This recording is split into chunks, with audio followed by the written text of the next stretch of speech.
என்னங்க ஒத்த கால நிக்கிறீங்க? ஓட்டு கேட்க வந்தோம். தமிழ் மேடைக்கு மேடை பேசிட்டு தமிழுக்கு என்னங்க செஞ்சீங்க?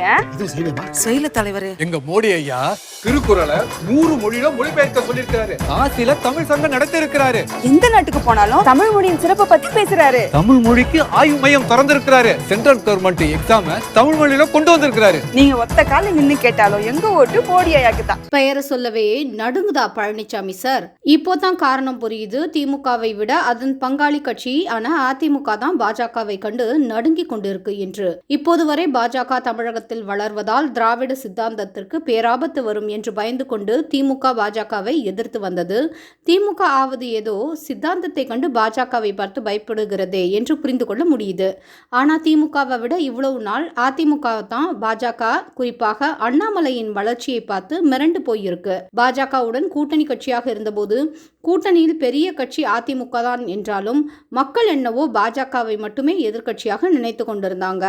அதற்கு காரணம் மக்களுக்கு ஒரு பிரச்சனை என்ற போது களத்தில் இறங்கி போராடியது பாஜக மட்டும்தான்.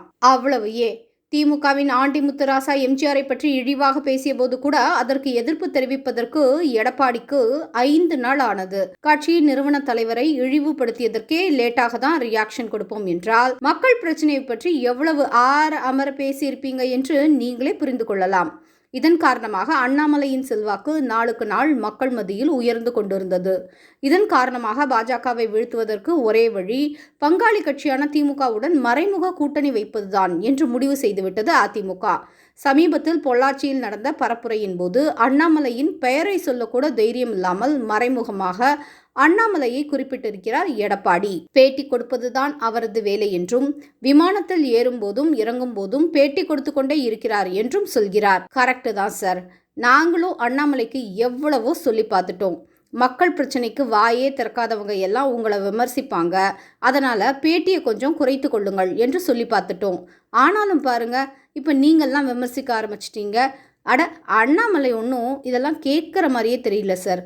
மக்கள் பிரச்சனைக்கு மக்களிடம் ஓட்டு வாங்கியவர்கள் எல்லாம் அமைதியாக இருந்து விட்டால் நம்மை போன்ற மக்கள் அரசியல் செய்யும் கட்சிகள் தானே அவர்கள் சார்பில் குரல் கொடுக்க வேண்டும் என்று அண்ணாமலை சொல்றாரு. மக்கள் பணி என்று வந்துவிட்டால் அண்ணாமலைக்கு ஓய்வு கிடைக்காது என்பதை நாங்களும் புரிந்து கொண்டு அவர் பின்னால் நிற்கிறோம்.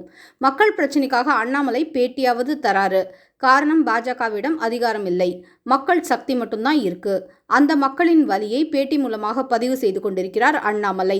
மாறாக உங்களைப் போல சுற்றி வளைத்து கொண்டு பங்காளி கட்சியுடன் மறைமுக கூட்டணி எல்லாம் வைக்கல.